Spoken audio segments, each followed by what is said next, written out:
غرباء غرباء غرباء غرباء.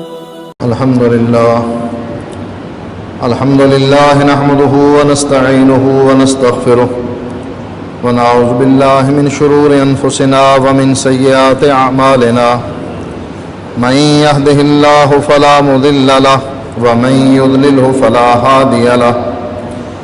وأشهد أن لا إله إلا الله وحده لا شريك له وأشهد أن محمدا عبده ورسوله.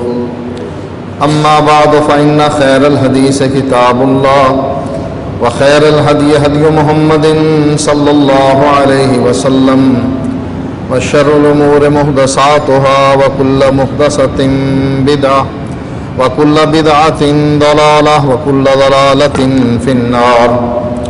فأعوذ بالله السميع العليم من الشيطان الرجيم. بسم الله الرحمن الرحيم. إن الذين قالوا ربنا الله ثم استقاموا تتنزل عليهم الملائكة ألا تخافوا ولا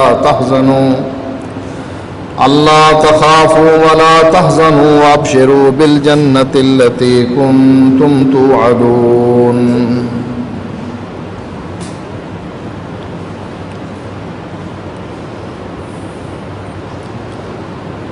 استقامت کا سب سے بلند درجہ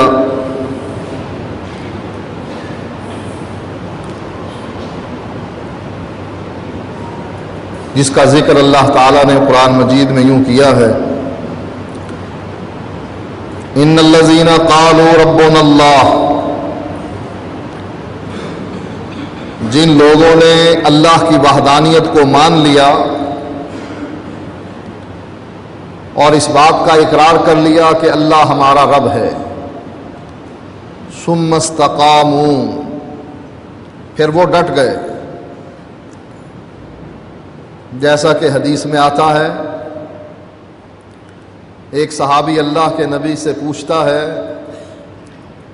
اے اللہ کے نبی مجھے وہ بات بتلا دیجئے کہ آپ سے پوچھنے کے بعد پھر کسی سے نہ پوچھوں. نبی اکرم صلی اللہ علیہ وآلہ وسلم فرماتے ہیں، قل آمنت باللہ ثم استقم،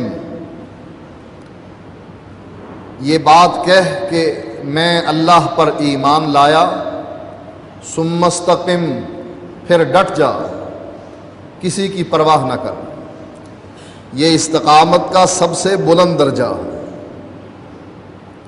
کہ جس میں انسان اللہ کی وحدانیت کا اقرار کرنے کے بعد پھر اس پر ثابت قدم ہو جاتا ہے، ڈٹ جاتا ہے. اللہ فرماتا ہے تتنزل علیہم الملائکہ، ایسے افراد پر رب آسمان سے فرشتوں کو نازل کرتا اور وہ یہ پیغام لے کر آتے ہیں، اللہ تخافوا ولا تحزنوا، کہ ڈرنا نہیں، خوف نہیں کھانا، غم نہیں کرنا. وَأَبْشِرُوا بِالْجَنَّةِ، تمہیں دنیا میں جنت کی خوشخبری دی جاتی ہے، الَّتِي كُنْتُمْ تُوعَدُونَ، جس کا ہم نے تم سے وعدہ کر رکھا. یہ ان لوگوں کی عظمت کے بارے میں ہے جو اللہ کی وحدانیت کو مان کر پھر اس پر ڈٹ جاتے ہیں.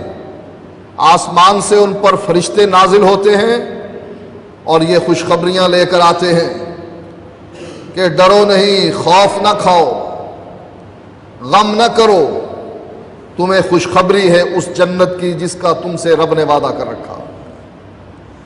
نحن اولیاؤکم فی الحیات الدنیا، ہم دنیا میں بھی تمہارے دوست ہیں،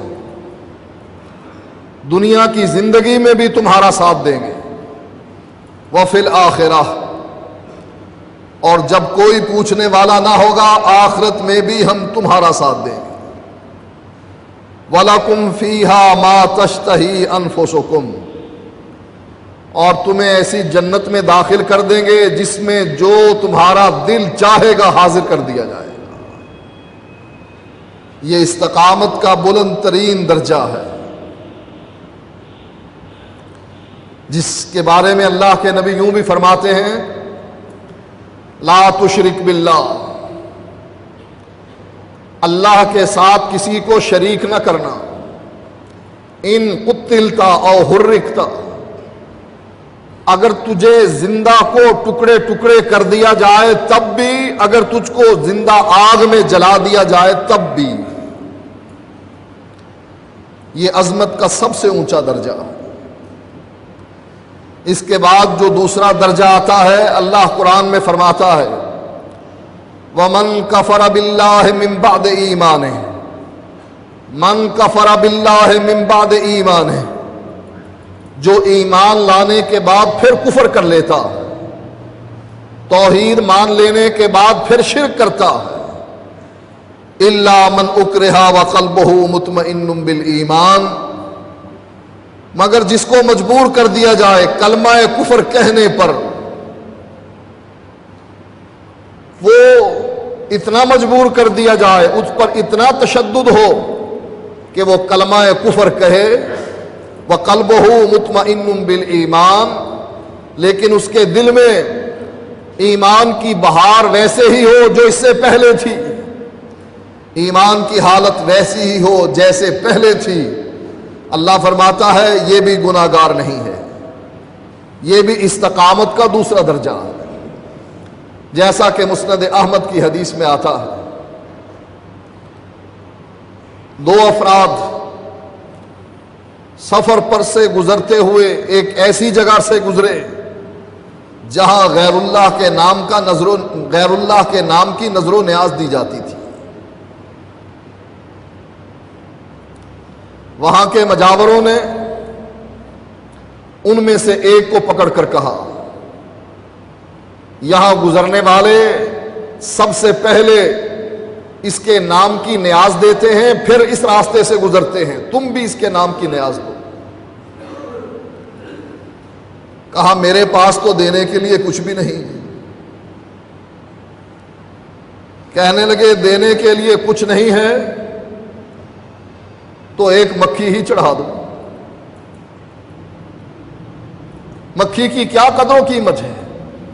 اس نے سوچا اس کی کوئی قدر و قیمت نہیں ہے، مکھی چڑھا دیتے ہیں۔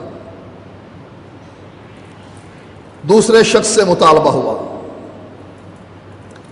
اور کہا کہ تم بھی اپنے ساتھی کی طرح اس پر مکھی چڑھا دو۔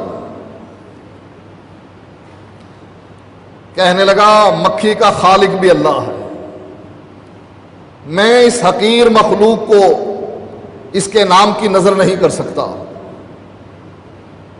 ان ظالموں نے پہلے شخص کو چھوڑ دیا، آزاد کر دیا، دوسرے شخص کو قتل کر دیا۔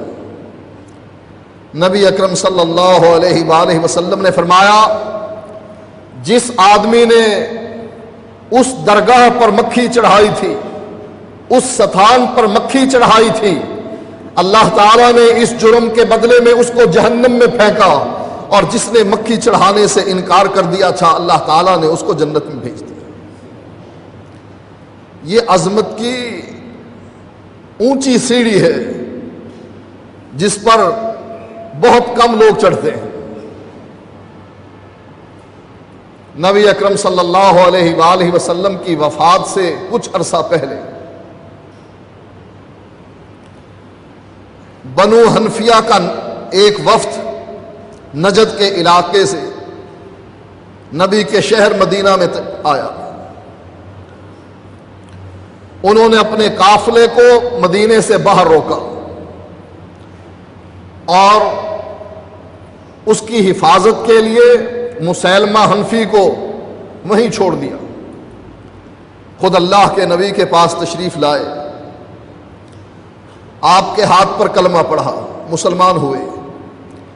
اللہ کے نبی نے جب ان کو رخصت کیا، ان کو تحفے تحائف دیے۔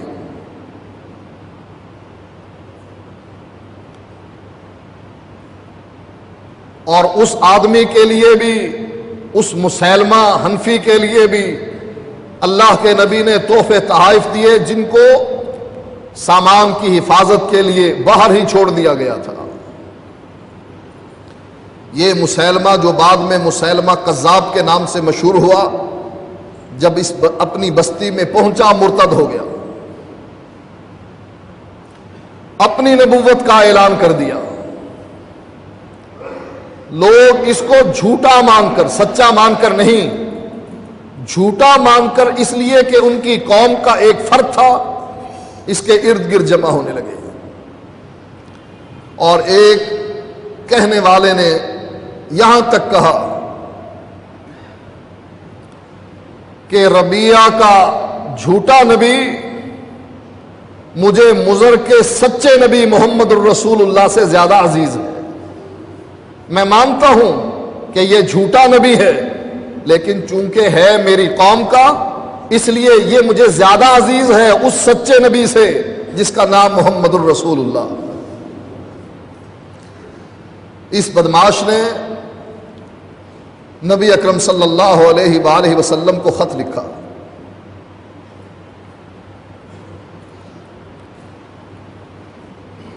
اور خط میں اس بات کا تذکرہ کیا کہ مجھے بھی نبوت میں تمہارا شریک بنا دیا گیا، یعنی جیسے رب نے تم کو رسول بنایا ہے، اللہ نے مجھ کو بھی رسول بنا دیا۔ اب یہ زمین آدھی تمہاری ہے، آدھی ہماری ہے، علاقہ آدھا تمہارا ہے، آدھا میرا ہے، لیکن مجھے پتا ہے کہ قریشی ظالم ہوتے ہیں، تم بھی ظالم ہو، تم میری بات نہیں مانو گے۔ نبی اکرم صلی اللہ علیہ وآلہ وسلم کے پاس دو قاصد پہنچے اور مسیلمہ کذاب کا خط اللہ کے نبی کو دیا۔ نبی اکرم صلی اللہ علیہ وآلہ وسلم نے ان دونوں قاصدوں سے پوچھا، تمہاری کیا رائے ہے مسیلمہ کے بارے میں؟ کہنے لگے ہم بھی چونکہ اس کی قوم سے ہیں، لہٰذا ہمارے نزدیک بھی وہ اللہ کا نبی ہے۔ نبی اکرم صلی اللہ علیہ وآلہ وسلم فرمانے لگے، اگر سفیروں کی گردنیں کاٹنا خلاف ادب نہ ہوتا، جو رسم چل رہی ہے اس کے خلاف نہ ہوتا، تو تمہاری گردنیں تمہارے جسموں پر محفوظ نہ رہتی، میں تمہاری گردنوں کو کاٹ دیتا۔ لیکن سفارت کے آداب یہی ہے کہ سفیروں کو کچھ نہ کہا جائے گا، لہٰذا میں تم کو کچھ نہیں کہتا۔ مسیلمہ کذاب کے نام پر اللہ کے نبی نے جواب میں خط لکھتے ہوئے لکھا کہ یہ سرزمین اللہ کی سرزمین ہے، سلام ہو اس پر جو ہدایت کی اتباع کرنے والا ہے، اور اللہ کی اس سرزمین پر اللہ جسے چاہے عطا فرما دیتا ہے۔ اللہ کے نبی نے خط لکھ کر ان کے حوالے کر دیا۔ پھر سمجھانے کے لیے اپنے ایک صحابی حبیب بن زید کو مسیلمہ کذاب کی طرف خط دے کر بھیجا، جس میں اس کے لیے کچھ نصیحتیں تھیں۔ یہ خط لے کر مسیلمہ کذاب کے ہاں حاضر ہوا۔ خط کو پڑھ کر اس کی رگیں پھول گئیں، ماتھے پر تیوری چڑھ آئی، منہ سے جھاگ بہنے لگے۔ کہا اس قاصد کو زنجیروں میں جکڑ دو اور کل میرے سامنے پیش کرنا۔ حضرت حبیب بن زید کو زنجیروں میں جکڑ دیا گیا۔ صبح کو زنجیروں میں جکڑا ہوا یہ صحابی مسیلمہ کذاب کے سامنے کھڑے، پوچھنے لگا محمد الرسول اللہ کے بارے میں تمہارا کیا خیال ہے؟ تم اس کو رسول مانتے ہو؟ صحابی جواب میں کہتے ہیں میں گواہی دیتا ہوں کہ وہ اللہ کے سچے نبی ہیں۔ کہا میرے بارے میں کیا خیال ہے؟ کیا تم گواہی دیتے ہو کہ میں بھی اللہ کا سچا نبی ہوں؟ مسیلمہ کی بات کا تمسخر اڑاتے ہوئے یہ صحابی کہتے ہیں میرے کان تیری بات سننے سے قاصر ہیں. کہا پہلی بات تجھے سنائی دی جس میں اللہ کے نبی کی نبوت کا اعلان تھا، اور میری نبوت کے بارے میں تیرے کان بہرے ہو گئے ہیں، میری بات سننے کے قابل نہیں رہے. جلاد کو حکم دیا کہ اس کے جسم کے ایک حصے کو کاٹ ڈالو. اس نے تلوار کا وار کیا، اس صحابی کے جسم کا ایک حصہ کٹا اور زمین پر وہ حصہ تڑپنے لگا، جسم کے اس حصے سے خون بہنے لگا. پھر پوچھتا ہے محمد کے بارے میں تمہارا کیا خیال ہے؟ یہ صحابی کہتے ہیں وہ اللہ کے سچے نبی ہیں. کہا میرے بارے میں کیا خیال ہے کہ میں بھی اللہ کا سچا نبی ہوں؟ پہلے ازراہ تمسخر کہا، اب غصے کی حالت میں فرمانے لگے میں نے جو کہہ دیا ہے کہ میرے کان تیری اس بات سننے سے قاصر ہیں. جلاد کی طرف اشارہ ہوا، اس کا دوسرا حصہ کاٹ دیا گیا. اس کے سامنے جسم کے دو حصے زمین پر تڑپ رہے ہیں اور جسم سے خون کا فوارہ پھوٹ رہا. پھر سوال کرتا ہے، پھر جواب وہی ملتا ہے. اس کے جسم کا تیسرا حصہ کٹتا ہے، اس کے جسم کے حصے کٹتے رہے، آخر کار اس کی روح پرواز کر گئی، اس کے جسم سے اللہ کے پاس جا پہنچی. یہ عظمت کی سب سے اونچی سیڑھی ہے. ان الذین قالوا ربنا اللہ ثم استقاموا، کہ جب زبان سے لا الہ الا اللہ کہہ دیا اب اس پر ثابت قدم ہو گئے، ڈٹ گئے، کسی کا خوف نہیں، کسی چیز کا غم نہیں. اسی طرح نبی اکرم صلی اللہ علیہ وآلہ وسلم کے ایک اور صحابی ہیں عبداللہ بن حذافہ.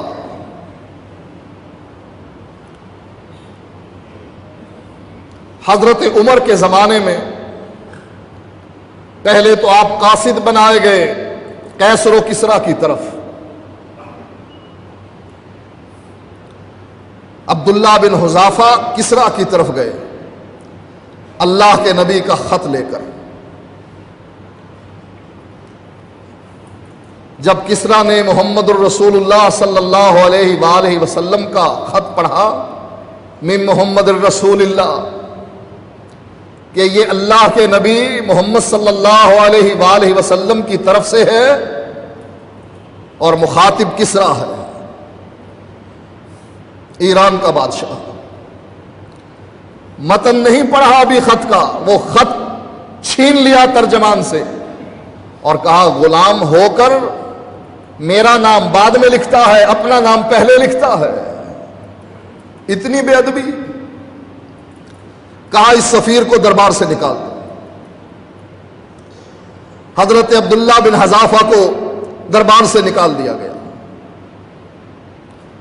سوچنے لگے اب کہاں جاؤں، راستے میں خطرات ہیں، دشمن کا علاقہ ہے، کوئی پتہ نہیں کب یہ حملہ آور مجھ پر ہو جائیں.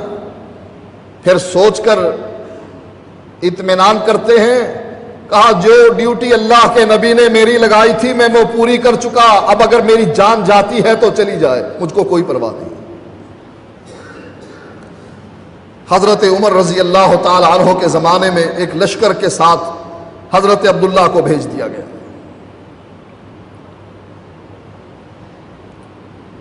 قیصر روم نے اپنی فوج میں اعلان کر دیا کہ اگر مسلمانوں کا کوئی فرد مل جائے اس کو قتل نہیں کرنا، زندہ لے کر آنا. میں نے ان کی عبادت کے بارے میں سنا، میں نے ان کے اخلاق کے بارے میں سنا، میں نے ان کی استقامت کے بارے میں سنا، میں اپنی آنکھوں سے اس کو دیکھنا بھی چاہتا ہوں اور سننا بھی چاہتا ہوں. رومیوں نے حضرت عبداللہ کو قید کر لیا اور قیصر روم کے پاس لے گئے. قیصر روم نے حضرت عبداللہ سے کہا عبداللہ اگر تم عیسائی بن جاؤ میں تمہیں آزاد کر دوں گا. فرمانے لگے تیری اس پیشکش کو میں نہیں مانتا، مر جانا منظور ہے لیکن عیسائیت قبول کرنا منظور نہیں۔ کہا اچھا عبداللہ یہ بات سنو، اگر میں تمہیں آزاد بھی کر دوں اور اپنی سلطنت میں شریک بھی بنا لوں، اپنی بیٹی کا رشتہ بھی دے دوں اور تم میری سلطنت میں شریک بھی بن جاؤ، تب عیسائیت قبول کر لو گے؟ فرمانے لگے تو مجھے اپنی سلطنت دینے کے ساتھ ساتھ جزیرت العرب کی سلطنت اور مملکت بھی دے دے، تب بھی میں اس عیسائیت کو ماننے کے لیے تیار نہیں۔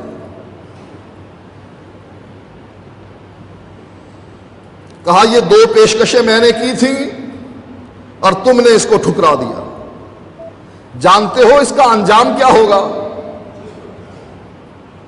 کہا جانتا ہوں، تبھی تو کہہ رہا ہوں۔ تیرے پاس ہے کیا؟ فقز ما انت قاص، جیسے جادوگروں نے جو مسلمان ہو گئے فرعون سے کہا تھا فقز ما انت قاص، کر لے کیا کر سکتا ہے تو؟ یہ ہماری زندگی ہے جس کا گل،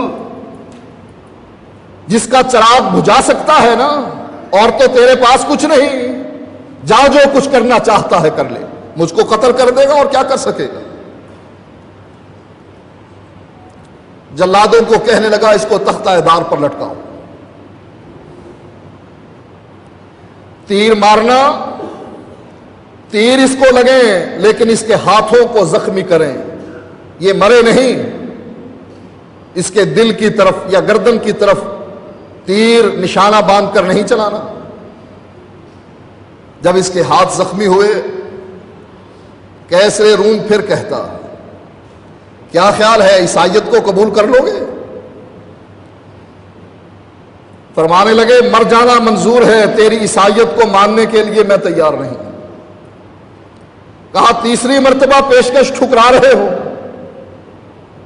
تیر اندازوں سے کہنے لگا اب اس کے پاؤں پر نشانہ مارنا، اس کے پاؤں کو زخمی کرنا۔ جب پاؤں زخمی ہوئے پھر اس کے پاس جا کر پوچھتا ہے اب تیرا کیا خیال ہے؟ عیسائیت کو قبول کرنے کے لیے تیار ہے؟ کہا نہیں، مر جانا منظور ہے، تیری عیسائیت کو ماننے کے لیے تیار نہیں۔ کہا اس کو تختہ دار سے نیچے اتارو، دو قیدیوں کو ساتھ لے کر آؤ، ایک بڑے برتن میں تیل گرم کرو، اس کی آنکھوں کے سامنے ایک قیدی کو اٹھا کر کھولتے ہوئے تیل میں ڈال دیا گیا، اس کے جسم کی ہڈیاں اور گوشت علیحدہ علیحدہ ہو گئے، چند ہی لمحات میں نام و نشان تک نہ رہا۔ کہا عبداللہ اس کا انجام دیکھا ہے؟ کہا دیکھ لیا۔ کہا اب تمہارا کیا خیال ہے؟ ماننے کے لیے تیار ہو یا نہیں؟ عیسائیت تسلیم کرنے کے لیے، قبول کرنے کے لیے اب بھی تیار ہو کہ نہیں؟ کہا اب بھی تیار نہیں۔ جلادوں کو کہنے لگا اس کو لے جاؤ اور اس کو بھی کھولتے ہوئے تیل میں ایسے ہی پھینک دو جیسے اس قیدی کو پھینکا گیا۔ لے گئے، راستے میں عبداللہ کی آنکھوں سے آنسو بہنے لگ گئے۔ یہ جلاد یہ سمجھ کر کہ یہ موت سے ڈر گیا ہے واپس لے آئے اور کیسر روم سے کہنے لگے یہ تو رونے لگ گیا ہے، عظیمت کا پہاڑ 4 دفعہ بادشاہ کی پیشکش کو ٹھکرانے والا، کہا یہ رونے لگ گیا ہے۔ کیسر روم کہنے لگا عبداللہ میں تو پہلے ہی کہتا تھا میری سلطنت میں شریک بن جاؤ، میں تجھے اپنا داماد بنانے کے لیے تیار ہوں، لیکن میری شرط تو صرف اتنی ہی ہے کہ عیسائیت کو تسلیم کر لو، اسلام کو چھوڑ دو۔ کہا میں ماننے کے لیے تیار نہیں۔ حیرت سے پوچھتا ہے اگر تو عیسائیت کو ماننے اور قبول کرنے کے لیے تیار نہیں تھا تو روتا کیوں ہے؟ کہنے لگا میں روتا تو اس لیے ہوں اپنے رب سے یہ کہتے ہوئے کہ اللہ یہ تو ایک جان تھی نا، اگر میری 100 جانیں ہوتی میں محمد کے دین پر قربان کر دیتا علیہ الصلاۃ والسلام، میں پھر بھی اس آیت کو قبول نہ کرتا، میری موت ایک مرتبہ نہ آتی 100 مرتبہ میری موت آتی، تب بھی دین اسلام کو چھوڑ کر اس آیت کو قبول نہ کرتا۔ یہ ہے عظمت کا، عظیمت کا، استقامت کا پہاڑ، سب سے اونچی منزل۔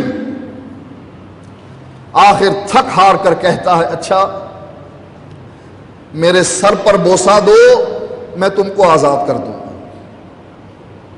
خود غرض نہیں تھا، کہنے لگا مجھے آزاد کر دو گے اور میرے ساتھیوں کو؟ کہا ان کو بھی آزاد کر دوں۔ سوچا اپنی رہائی بھی، مسلمانوں کی رہائی بھی صرف ایک بوسے کے بدلے میں، کیا حرج ہے؟ نہ یہ کفر ہے نہ یہ شرک ہے۔ اس کے سر پر بوسہ دیا، بادشاہ نے آزاد کر دیا۔ حضرت عمر کے پاس مدینے پہنچے، اپنا قصہ سنایا۔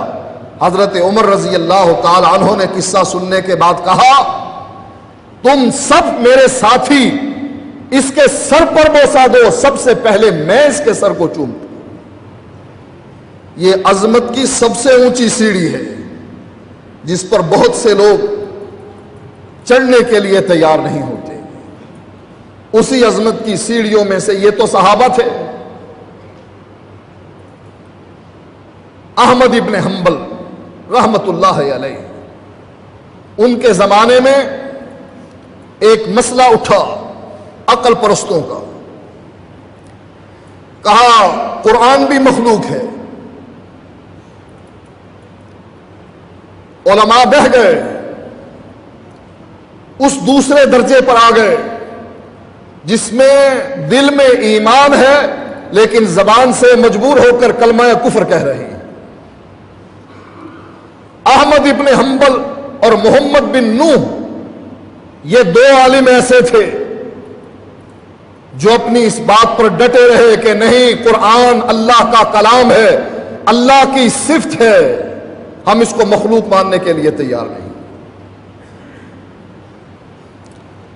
جو مان لیں گے ان کے لیے انعامات ہیں، اور جو نہیں مانیں گے ان پر بادشاہ کی طرف سے زبردست تشدد ہے، سزا ہے۔ ان کو زنجیروں میں جکڑ کر بغداد لایا جاتا۔ محمد بن نوح اللہ سے دعا کرتے ہیں کہ مولا میری آنکھیں اس بدبخت کی شکل نہ دیکھیں، میں ایسے بادشاہ کی صورت دیکھنے کے لیے تیار نہیں جو اللہ کی صفت کا انکاری ہے اور علماء سو اس کے ارد گرد بیٹھے ہیں، اس کی ہاں میں ہاں ملا رہے ہیں۔ اللہ نے محمد بن نوح کی دعا کو قبول کیا، راستے میں ہی فوت ہو گئے۔ اکیلے احمد ابن حنبل بادشاہ کے دربار میں پہنچتے ہیں۔ بادشاہ سوال کرتا ہے کہ قرآن کے بارے میں تیرا کیا خیال ہے؟ فرماتے ہیں قرآن اللہ کی صفت ہے، قرآن مخلوق نہیں، یہ اللہ کی صفت ہے۔ کہا یہ علماء جو میری ہاں میں ہاں ملا رہے ہیں، کہا ان علماء کے پاس قرآن کی کوئی آیت ہے جس میں اللہ خود فرماتا ہو کہ قرآن مخلوق ہے؟ قرآن کی آیت پیش کر دو۔ احمد ابن حنبل مسئلہ ماننے کے لیے تیار۔ اگر قرآن سے یہ مسئلہ تم کو نہیں ملتا پھر محمد الرسول اللہ صلی اللہ علیہ وآلہ وسلم کی حدیث پیش کر دو جس میں اللہ کے نبی نے فرمایا ہو قرآن مخلوق ہے، میں تب بھی تمہاری بات ماننے کے لیے تیار ہوں۔ اب قرآن و حدیث میں یہ بات کہاں سے لائی جائے؟ علماء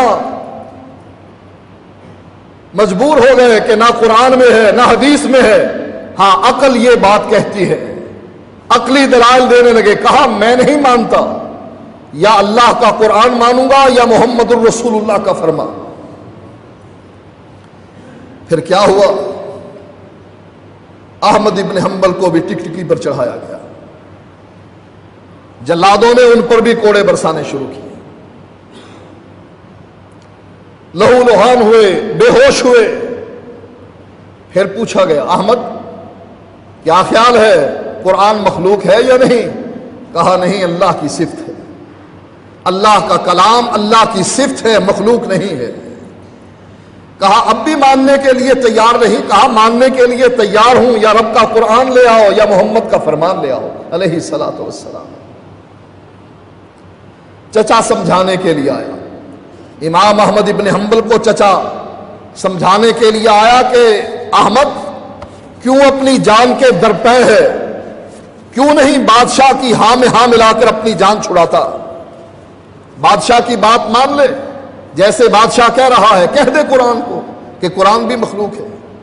فرمانے لگے چچا, جب علماء تقیہ کر لیں, جب علماء اصل مسئلے کو چھپا لیں اپنے دل میں اور زبان سے بادشاہ کی ہاں میں ہاں ملا دیں, کیف یتبین الحق ومتی یتبین الحق, پھر مجھ کو بتا کہ حق کو بیان کرنے کا وہ کون سا موقع آئے گا اور وہ کون سا طریقہ ہوگا جس سے حق سربلند ہو اور باطل کی بات ختم ہو جائے. ایک ہی راستہ ہے میرے سامنے.